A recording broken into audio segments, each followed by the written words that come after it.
भक्तांनो, कधीकधी स्वतःला नव्याने घडविण्यासाठी जुन्या सवयी, जुनी कमजोरी, जुनी भीती आणि सगळ्यात महत्त्वाचे तुमचे जुने विचार तोडावे लागतात.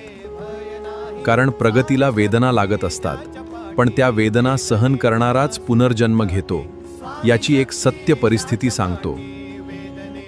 बाळांनो, गरुड ज्यावेळी 40 वर्षाचा होतो त्यावेळी गरुडाचं जीवन खूप खडतर होते. त्याचे पंख खूप जड होतात, त्यामुळे तो आकाशात उंच उडू शकत नसतो. त्याची नखं खूप कमजोर होतात, त्यामुळे त्याला शिकार करता येत नाही. त्याची चोच वाकडी होते, त्यामुळे त्याला खाता येत नाही.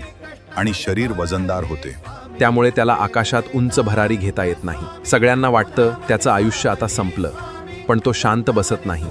तो एकदम उंच डोंगरावर अशा ठिकाणी जाऊन बसतो की तिथून त्याला कोणीही पाहणार नाही.